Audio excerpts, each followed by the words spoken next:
My name is Ariel Dukovic, and I'm going to be with you for the next hour talking about how to make your existing school a high-performance school.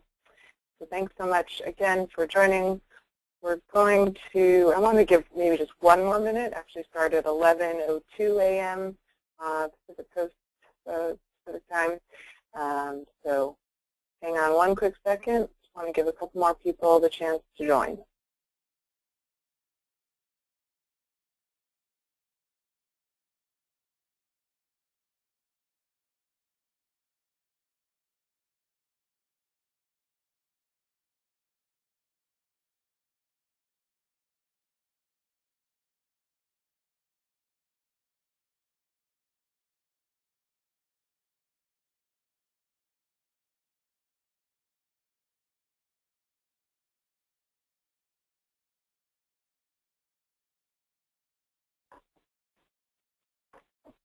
Okay, we'll get started here. Thanks again for joining me. Again, my name is Ariel Dukovic. I'm the Senior Programs Manager here at CHPS, and I'm happy to be speaking with you today about the Operations Report Card and making your school, your existing school, a high-performance school.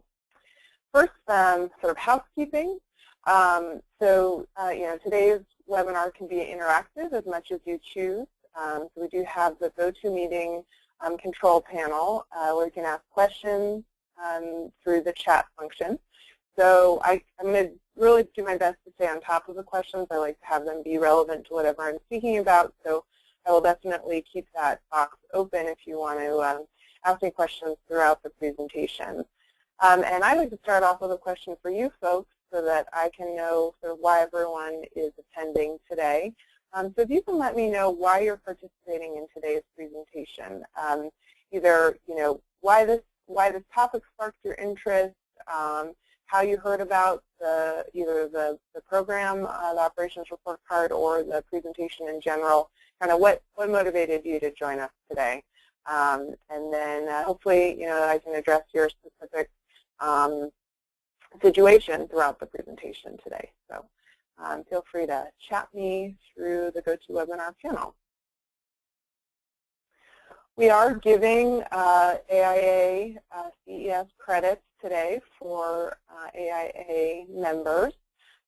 So hopefully if you are a member and you submitted your membership number when you signed up, you'll be receiving, I think it's a certificate from our education manager, Jennifer. So if you have any issues with that, please do let me know. I'll have her contact information at the end of the presentation.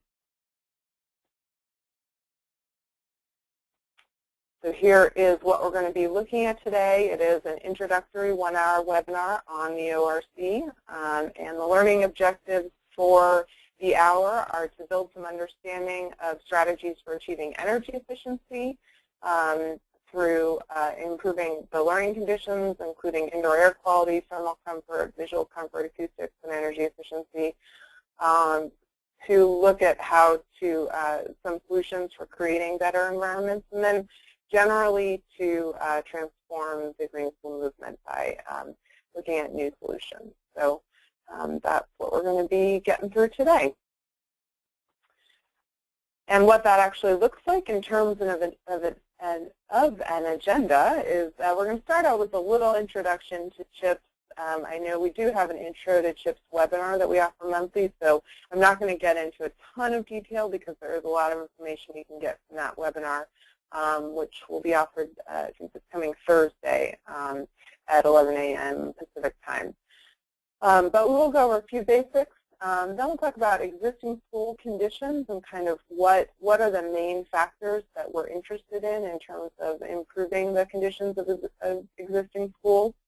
Then we'll move into what the Operations Report Card actually is. That's the program that this webinar is mostly going to focus on. And then we'll get into a really in-depth kind of coverage of what the ORC cycle is. So what we actually are doing throughout the Operations Report Card program. And we'll finish up with some case studies. I've got a couple of school case studies as well as a district case study. And then finally, at the end, questions. But again, if you have questions throughout the presentation, please feel free to chat them to me. So with that, we'll get started. So what is a high-performance school? I like to start out with this because, the term is in our name. It's bandied about a lot, but we don't necessarily, everyone doesn't have the same definition of what a high-performance school is. So I like to start out with what I consider it to be and what CHPS considers it to be. So first and foremost, we're talking about the performance of the actual school building and the campus. So while student performance and kind of occupant, staff, and faculty performance is definitely very connected to what we're doing, when we're talking about achieving high-performance schools, we're talking about those actual physical building conditions. And that's really what the bread and butter of what CHPS, the Collaborative High-Performance School, is all about. So, so some of those sort of attributes of high-performance schools, you can see that one of the big ones here is a high-performance school is a healthy place of learning. And that's really key. We hear so many horror stories of schools today, literally physically making the students sick. And so a healthy school is really where a high-performance school begins. Related to that is that a high-performance school is comfortable. And comfort sort of sounds sort of an odd term, maybe for a technical person, but comfort is very important to how people experience and work in indoor environments. And so really achieving kind of the optimum comfort for occupants can lead to better learning conditions and overall better performance of the students and teachers. A high-performance school is also efficient, and so this is sort of the third of the big three triangle, I like to think. And so the efficiency comes in energy, of course, in water use, materials usage. So what are the resources that are going in? How are they coming out? And what can we do to really lower the impact of the actual school building? A high-performance school is also commissioned, and commissioning is really one of the first great things you can do to achieve efficiency within your different systems in the school. So commissioning is the process of both testing the systems that have been installed in a new school, so something like an HVAC system or a lighting system, to make sure they're really functioning as they were designed to function. So we can say, that we have invested in these high-performance lighting systems, but are they actually performing as they were intended to perform? And so many efficiencies can be gained through that process. Commissioning also contains a really key part of the process, which is training the occupants who are going to be using those systems, again, to ensure that they really are getting the efficiencies out of the systems as much as possible. So those are some of the top attributes of high-performance schools. We also see high-performance schools as really the center of communities. These are schools and buildings that the community can be proud of, that they can feel safe in, that they can be a part of, even if they're not even sending students to those schools, that they're able to utilize the school after hours for certain purposes. And trying to really create an environment of vibrancy and community. High-performance schools also can be used as a teaching tool to educate on many of these principles, and it's really situated in the place that it is. So that it responds to the climate, to the ecosystem that it is located in, and not just kind of separate from that. So those are some of the key attributes for high-performance schools, and we'll talk about how that plays out in existing schools a little later on. In terms of CHPS as an organization, our mission is to make every school an ideal place to learn. And you'll notice that mission is not really, we're not talking about green schools or, really focusing on kind of external factors. What we're trying to do here is really create the best possible learning environments with the lowest impact on the planet that we can. So that focus on the learning environment is really critical to CHPS's mission, and you're going to see throughout this presentation, and if you sit in on other ones, how all of our resources really drive towards that mission. And so that's sort of where we're coming from to start, and I'll talk about in a second, just the core values that come out of that. But in terms of our impact, we have worked with, we have 13 states that have official new school and major modernization programs with CHPS. So we are working throughout the country. Many of our resources are available on a national level. We have over 100 schools that have been recognized for meeting the CHPS criteria for new schools or major modernization. Over 40 school districts have adopted CHPS as their mandatory design standard. So that means that down the road, more and more high-performance schools are going to be coming out of those districts. And finally, we estimate that 300 new school and major modernization projects are currently underway. So those are some of our numbers and our impact. In terms of how we get there, how we get to that impact, we have a set of guiding principles or core values that drive our work. So beyond our mission, we really believe that all schools have the opportunity to be high performance. And so we know, and I think the Operations Report Card is a really great example of this. You have, at every step of the way, at every investment that you make in a school, every practice that is a part of how a school is operated, all of those, there is a high performance way to do it. And we're trying to get that information to the folks who are making those decisions to make sure that as many schools as we can reach can be high performance. We also believe that schools are unique environments, and that's why we only work with schools and school districts. So we don't deal with any other building types, and we've really focused our research, our best practices, our expertise in the area of school buildings, and what are the real needs of those occupants, of those students, of the teachers and staff that make schools different than other building types. And so that's sort of where we've decided to focus our time and energy into really addressing the needs of those unique environments. We also believe in state-based decision-making combined with national collaboration. So we allow for states to really drive the process of developing what a high-performance school is to that state in the hopes that this is going to lead to better adoption and buy-in throughout the state. At the same time, this affords a lot of possibilities for national collaboration and lessons learned throughout the process. As one state updates their program with CHPS, they learn from the lessons that other states have had. This worked as a requirement. This didn't. Where are the best places to be pushing boundaries, and what is implementable at the school level? We also believe that high-performance schools bring real benefits, and in the next section I'm going to talk about how school conditions can affect occupants' performance and health. So I won't delve into that too much here. We also believe that high-performance schools have to take a comprehensive approach, and I talked about how there's different attributes of high-performance schools.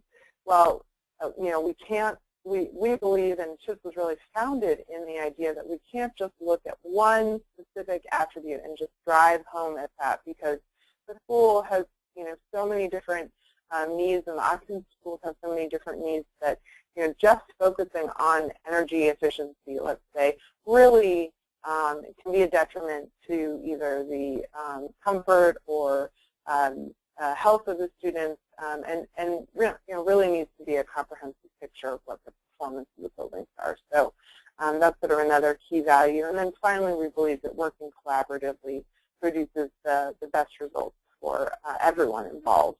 And so we do that in a variety of ways, working with a very deep technical committee, advisory committees across the country, with our membership, with our board of directors, and we encourage everyone who's working on high-performance schools to do the same and to really involve a range of stakeholders.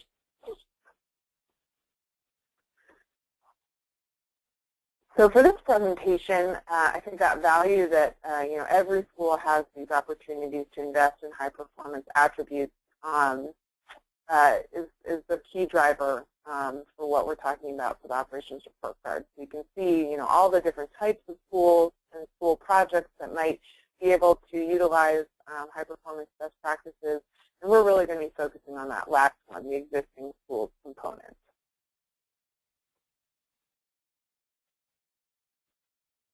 I wanted to sort of give you an idea of the landscape of the different resources and tools that CHPS offers to get to high-performance school buildings.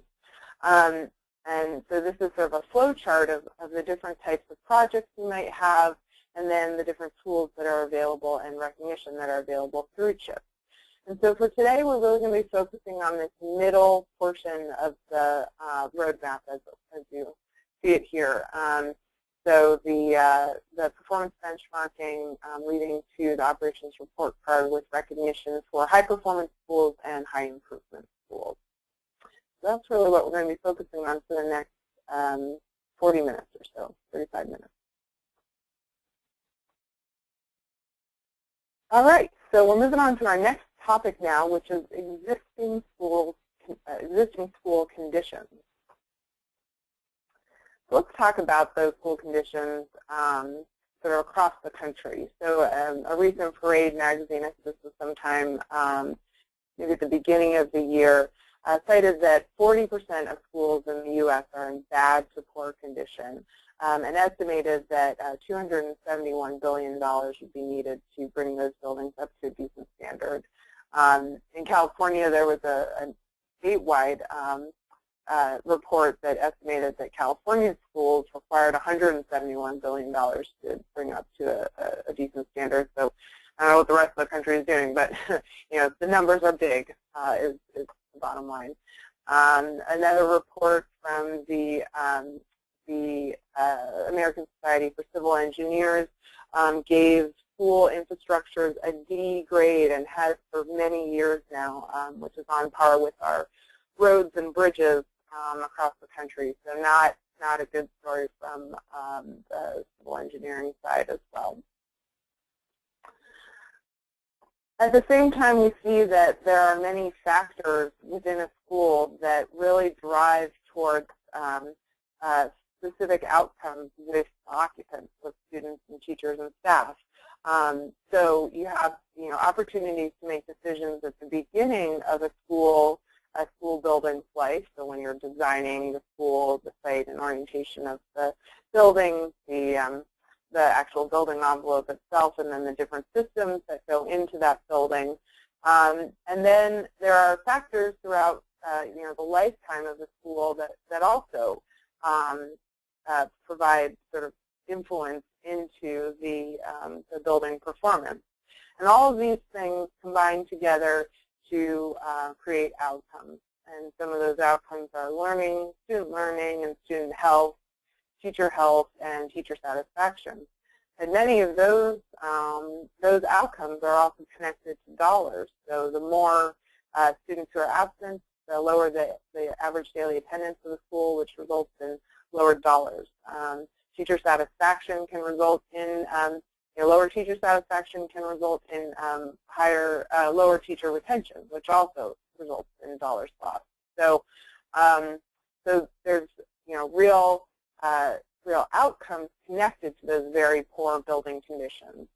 And there's a study out there, a survey of kind of the state of research on building conditions and the attributes of green schools, as they call them here, for how that affects the performance of students and teachers.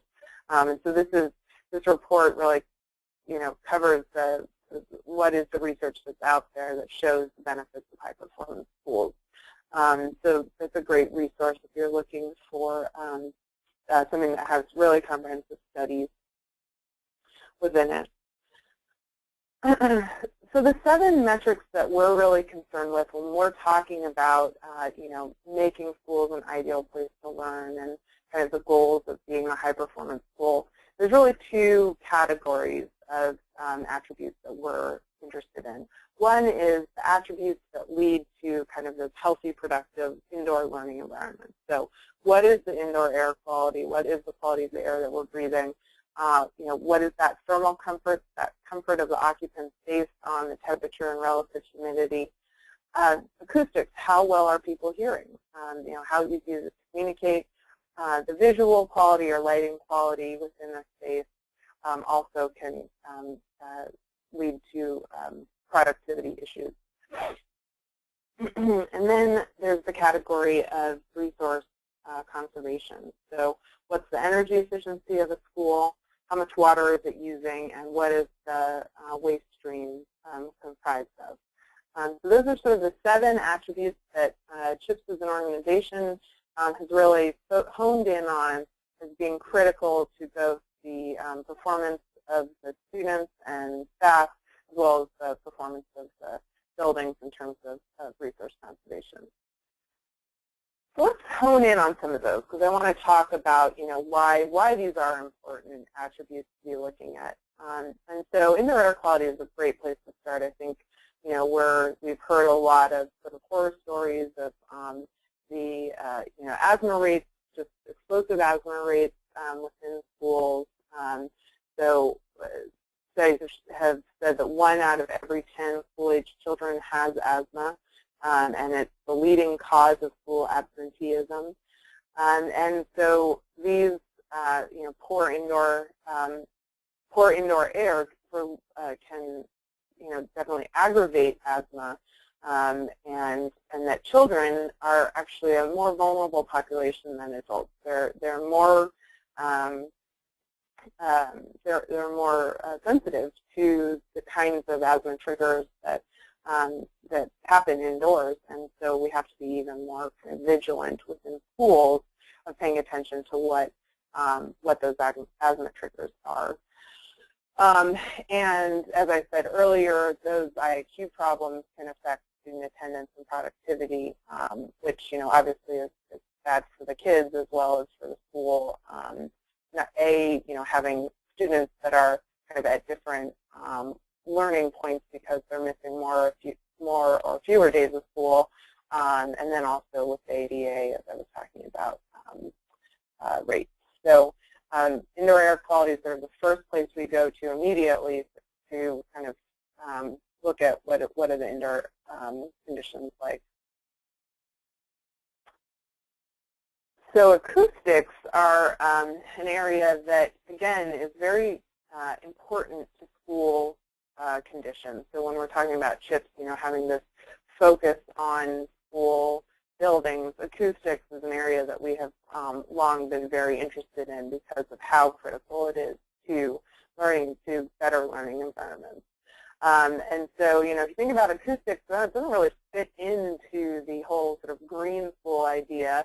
It really has to do with creating a better learning environment. And so that's why one of the reasons why CHPS is focused on high-performance learning environments, to make sure that things like acoustics are at the top of the conversation when we're talking about better schools.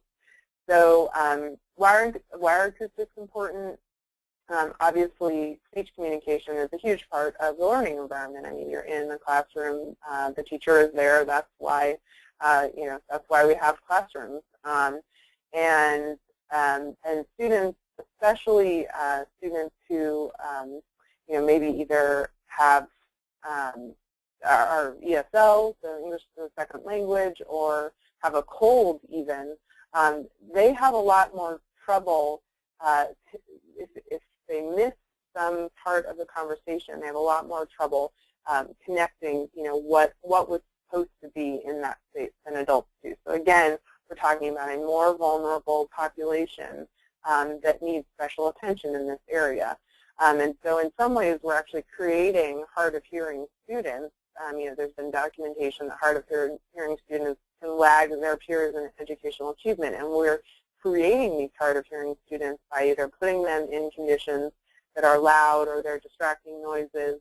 You know, the HVAC kicks on and suddenly the kids in the back can't hear the teacher at the front. We're actually creating those hard of hearing students. And so things like high background noise can lead to, you know, the teacher having trouble capturing the attention of students because of these distracting indoor environmental conditions.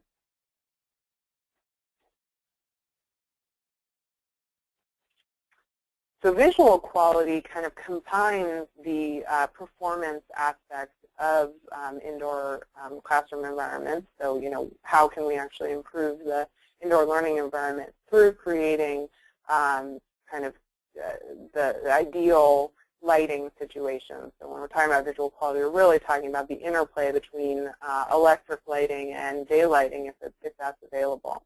And so good daylighting has been shown to increase student productivity and test scores.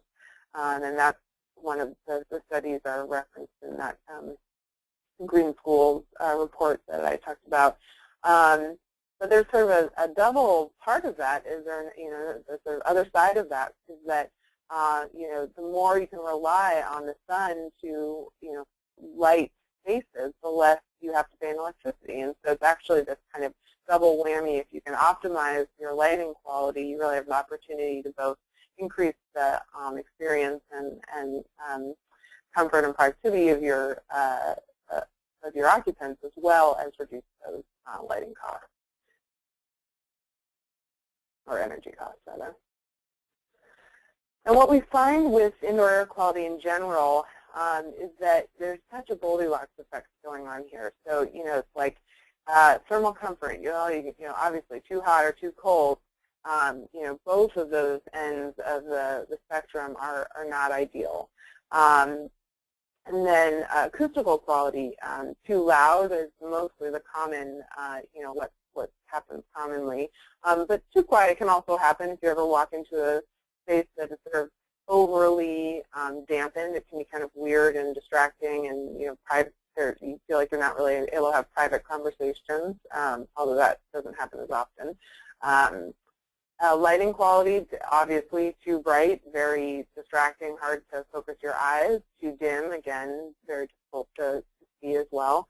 And then indoor air quality, you sort of see the gamut of too polluted on one side and then cost prohibitive on the other side. So it's a little different in scale. But, you know, basically in all of these areas for indoor environmental quality, we're really talking about trying to balance in that middle space and achieve the optimal sort of range for occupants. And then finally, we have the resource conservation side of buildings.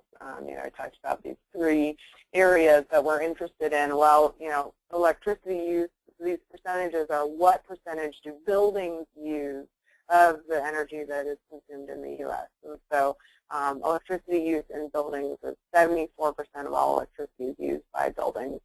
65% is the waste output is generated by buildings. And then finally, and that's like particularly construction, the construction of buildings, but also the ongoing waste output. And then finally, water use is 12%. So again, what can we do within a school environment? Obviously, schools are just one type of building, but what can we do to reduce that resource use overall? All right, so we're going to move on now to the Operations Report Card, which can hopefully answer some of these questions of what can we do.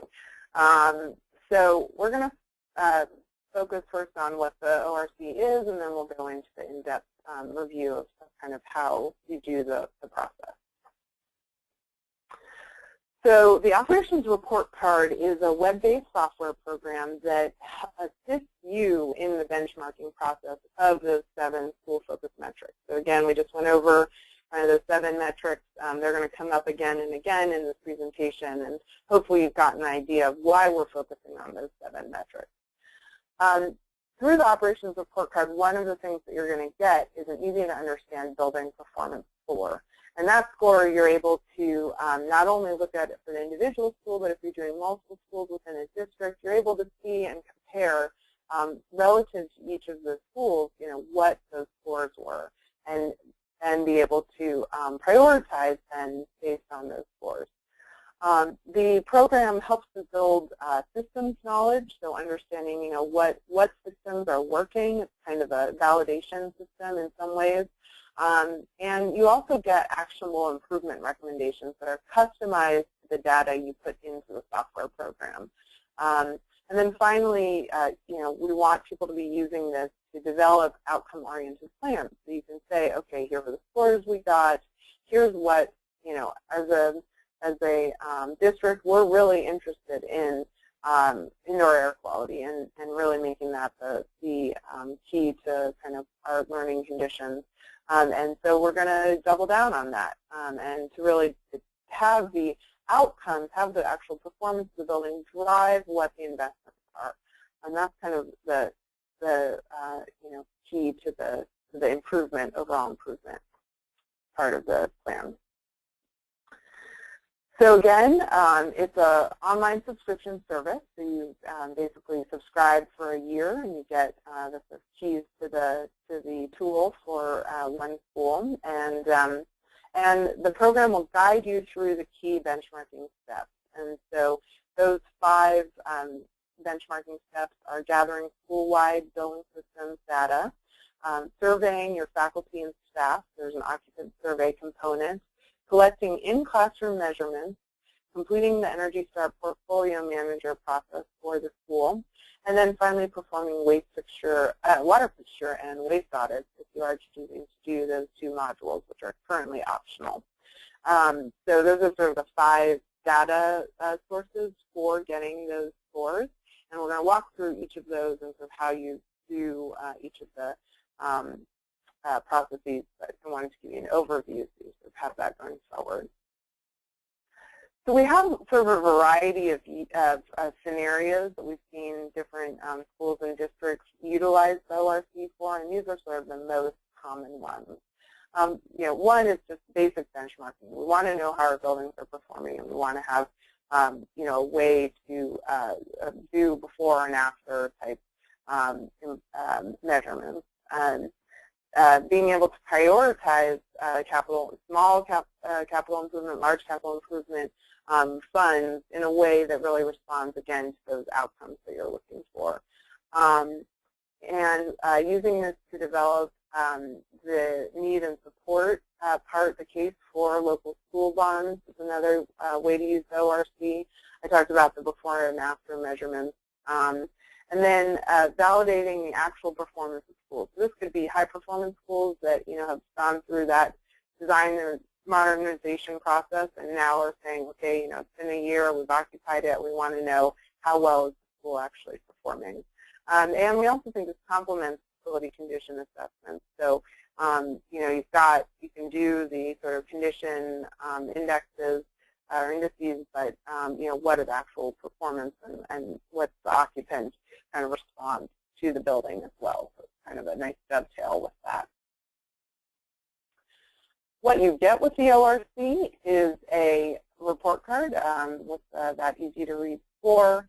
You get detailed reports that talk about how you got the scores you did, as well as those suggested facility improvements, and finally recognition for schools that score over 70 in 5 of the categories, or high improvement, which is come back year over year and show improvement in 3 of the categories.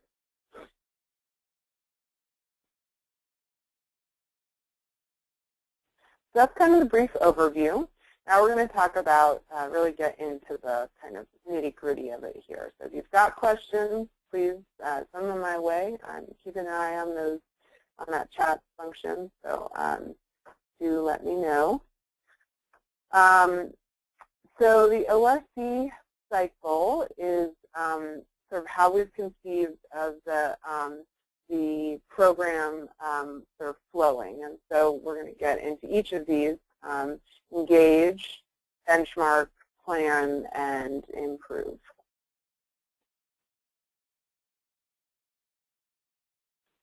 So starting with engage, there's kind of 6 components to engage to this step in the cycle. And so the first step is to assemble your team, and sometimes that includes, getting your team on board. For larger districts, that can be, a whole host of folks from the learning side to the business side, and everyone in between. So that's certainly, we know that that's definitely a part of the process. Assembling the tools you're going to need is another part of that beginning process, really making sure that you've got access to the tools that are going to be doing the in-classroom measurements. And we've definitely, the reports are that the toolkit costs about $2,500 to put together, the different monitoring tools. And we are with a spec sheet that helps folks to identify those tools, so make it as easy as possible. Registering your schools is another part, and actually I'm going to get into that in a second. Doing training, finding your utility bills if you are not already doing Energy Star Portfolio Manager. Tracking down these utility bills definitely can be part of the engage process. And then finally getting buy-in. That's part of the developing your team, but there may be folks who aren't going to participate who need to be bought into the process, and we really want to make sure that you're setting yourself up for success by getting that early buy-in. So just to delve into a couple of those a little deeper, registering for the ORC, the cost is $1,000 per school, so for your first 2 schools. It's kind of a gradient registration fee. I just wanted to bring this up early on so people know what the fees are associated with the program, and then also see how this is assessed. We have 2 schools. The first 2 schools are $1,000. Third and fourth schools are $800 a school, and then any more than 5, and you get $600 a school. So if you had 4 schools that you were, I'm sorry, if the district was registering 5 schools, the cost would be $4,200 for that equation that you see there. The nice thing is there's a $100 discount per school for CHIP school and district members, and CHIP school and district membership is free. So in my mind, there's really no question. Obviously, you're going to get that discount if you're a school or district, because why wouldn't you? So it's a matter of registering for the membership program. So that's registration for the Operations Report Card. That toolkit that I talked about, the kind of required tools are you would need a thermometer, an infrared thermometer, hygrometer, CO2 and CO, carbon monoxide meters, a light level meter, and then some sound equipment, a sound level meter and a sound system, because you have to be able to produce an amplified sound to then measure that. So again, that whole thing is about $2,500 all told. There are trainings available online, so that's another great thing to do in the initial phases of the program. So doing the trainings ahead of time, obviously, learning how to select classrooms, do your evaluations, all of that is available online for free. And so getting, folks who are in your team trained, as well as anyone who needs to, know more about what's going on. Those trainings are available on demand. So the next part of the cycle is benchmark. And so, you will have done all this preparation for getting into the program, and so now you're actually going to do it. And so what does that look like? So the first thing is doing that staff survey. So that's the survey of the administrative staff and the faculty. Find out generally what is their satisfaction and what are the conditions within their work spaces and classrooms. You're going to gather school-wide data, and in some cases that can be talking to different sources of information. Sort of different people with different roles are going to have access to different information. So that can be kind of pulling information from multiple sources. Then you're going to go in and actually take classroom measurements, and I'll show you in a second what that looks like. doing Energy Star Portfolio Manager, actually inputting the utility data in or connecting through your utility to Energy Star is part of that process. And then if you choose to do the optional modules of waste and water, the waste audit and the water audit are part of this benchmarking process. So let's a little bit. What does occupant survey look like? So you've got, you're surveying your faculty and staff. You need an individual email address for each of them to access the survey. So that can sometimes take a little time to get those lists together. You're really asking for both satisfaction levels and a conditions report. And we are upgrading a couple of the functionalities in this area. So coming down the pike on our next upgrade are minimum participation requirements, so that you're making sure that you really are surveying a broad swath of your faculty and staff to make sure that those responses are as broad-based as possible.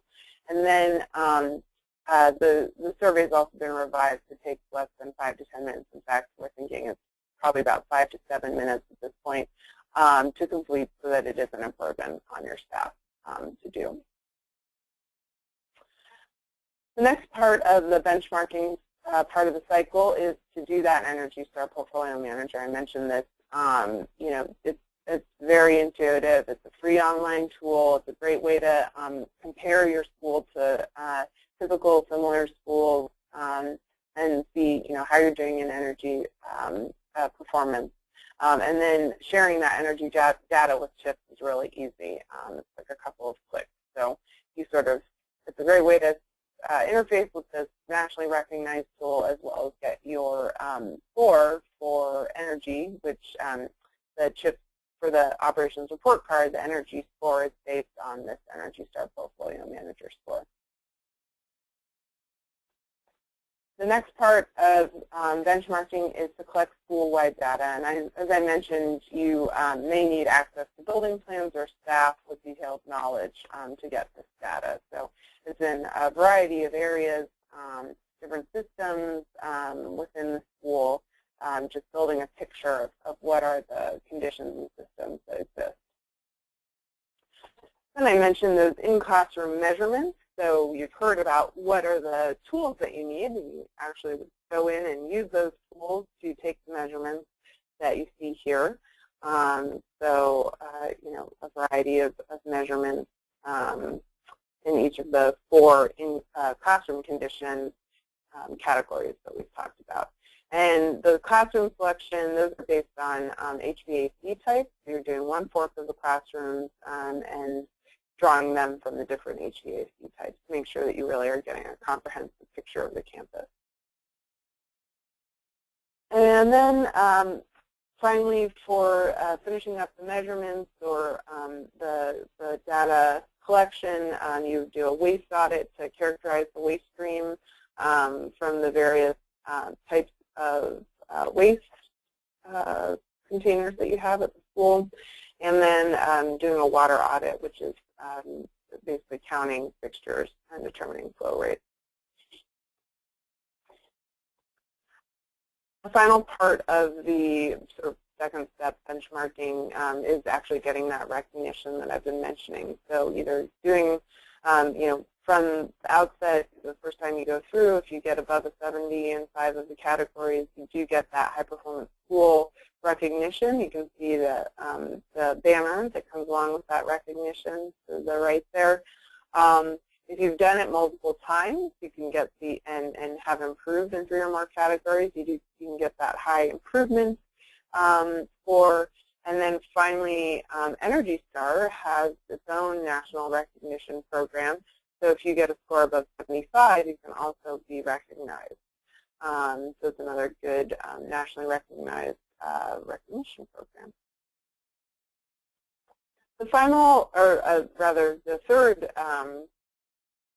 step in the ORC cycle is developing your plan. And I've been talking a lot about this. How can you use the ORC results to basically develop an outcome-based plan for improvement? So You might do that prioritizing, what are the categories that we're particularly interested in improving, looking at the lowest performing one. Maybe you're concerned with occupant satisfaction, and so you want to really pay attention to what occupants, what kind of results they gave back, or cost of improvements, of course, can drive the planning cycle as well. And then the final, in this circle of the ORC, the final step is that actual improvement. So implementing your action plan, and then, of course, coming back and benchmarking the after using the ORC to confirm the improvements, and then, of course, possibly qualify for that high improvement recognition. So when you do start your ORC, there are sort of 5 keys to success, I think, that we've seen throughout folks doing the ORC. So the first one is to be prepared, be prepared, be prepared. And so measuring twice or cutting once, measuring twice and cutting once. Sorry for the cliches there. What we're really talking about here is the best thing to do is to put a lot of work up front into making sure that people are on board, that you've got all the access that you need, and really understanding what are all of the different parts of the ORC to make sure that you have, gotten those ahead of time. One of the things that, we've seen folks, put in a ton of time into, doing the classroom measurements, getting all the school data collected, and then they send out their occupant survey, and it's like the first week of winter break, and nobody fills it out, or worse, it's summer break, and then, and then they have no way to get that data back. So, really understanding, where there are 5 sources of data. Have I thought about, a timeline for all of them, and when it makes sense to do things. This is a great opportunity to make friends.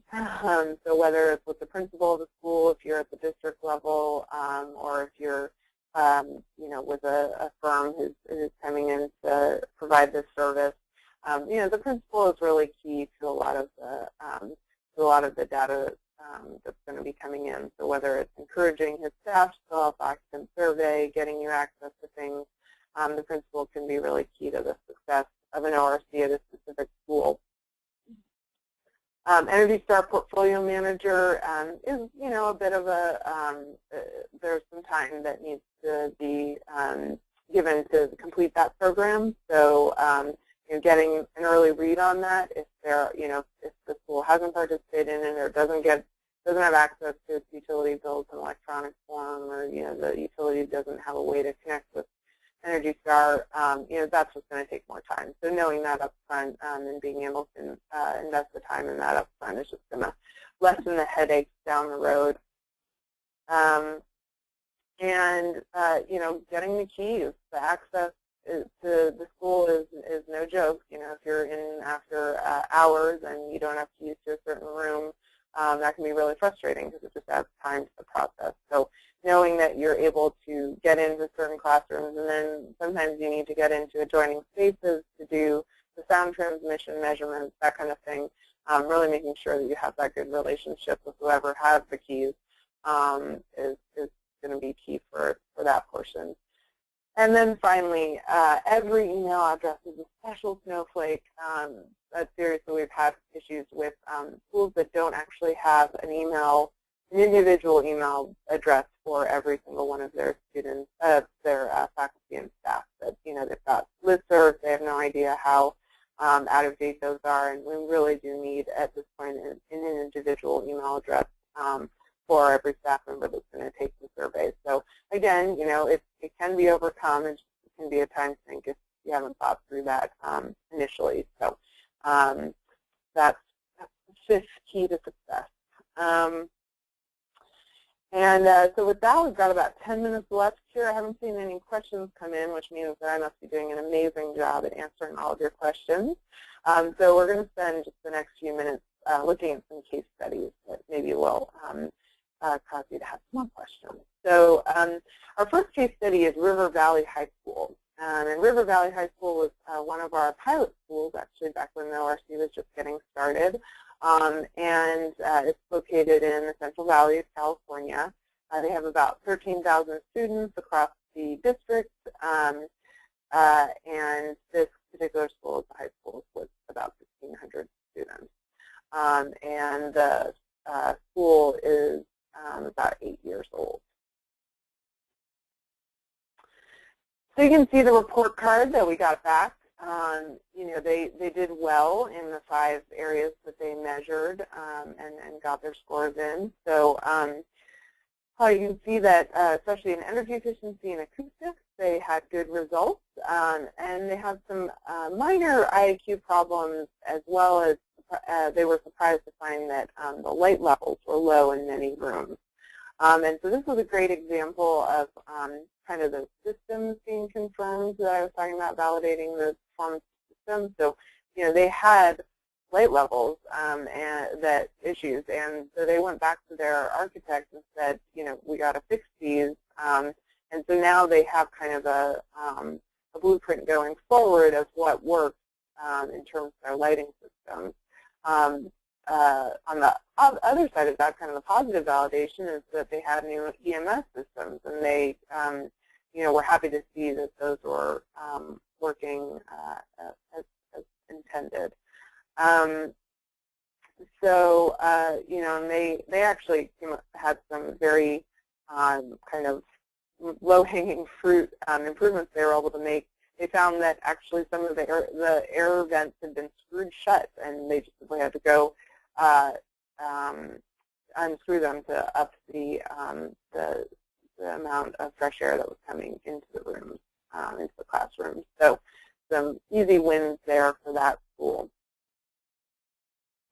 The Center for Early Education is a private school down in West Hollywood, serving about 500 students. And they have a variety of buildings that they were dealing with, you know, in a variety of ages. And they were actually the first school to qualify for high performance recognition. So you can see green in 5 of those categories. So they got the coveted banner, high performance school banner. They also still, you know, have some opportunities to improve. So acoustics, they added some additional sound insulation and adjusted their set points to deal with some of the temperature concerns that they got back to their occupant survey. But in general, you know, this was really a confirmation that they were doing a good job, and I think they're actually a green ribbon school as well. So, you know, that's, or at least they were maybe a finalist in California. So, you know, they have some outside confirmation of that as well. And then finally, we have San Bernardino City Unified as a district case study. And so San Bernardino, located in Southern California, they have about 70 schools and buildings across the district. It's actually the 8th largest district in California.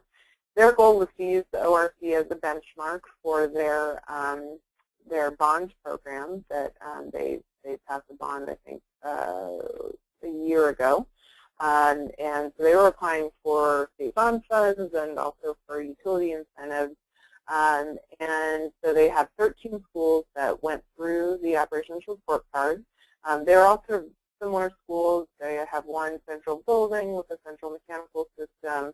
There's limited use of natural light and no exterior windows to the street.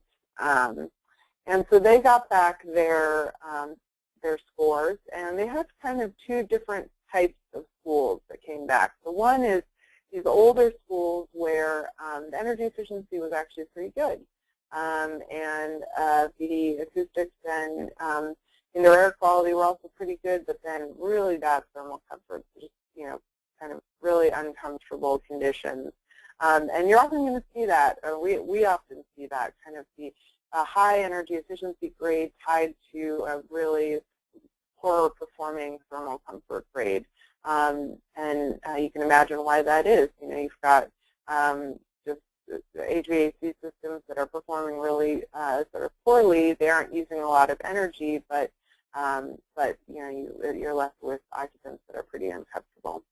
And then you've got the other side of the equation, which is a you know, a newer school, Pacific High School, that is performing pretty poorly on the energy efficiency side of things, but you know, has dialed into the acoustics and to the indoor air quality a little bit better. So so now the question for San Bernardino is, you know, what investments are they going to make, and then coming back and benchmarking afterwards. And I know that some of the things they were looking at are doing some retro-commissioning activities with HVAC as a result of the Operations Report Card results. So with that, we're about 3 minutes from the hour. We are going to conclude the AAA portion of our presentation. So, you know, as you leave here today, I encourage you to go explore the website, chips.net/ORC. You can learn lots more and see all the different resources that are up there on the ORC. I did mention we have another CHIPS webinar coming up this Thursday, Intro to CHIPS, and then I think later this month, Intro to CHIPS Verified as well, which is our new school construction program. We do offer demo ORC accounts, so please feel free to email me if you're interested in actually seeing the tool online. That is one limitation of only having an hour. We don't really have time to do the software demo, but you can certainly get access to that on your own. And then finally, find us on social media. We're on all your favorite networks, and we'd love to connect with you there. So I haven't seen, I continue to not see any questions come in, but I'm happy to stick around if you do have questions now. I'm happy to answer them, so feel free to send them my way. Otherwise, thank you so much for participating, and I hope that you'll consider the Operations Report Card for your district or for your school or your clients if you're looking at, you know, actually documenting the performance of the schools. So again, thanks, and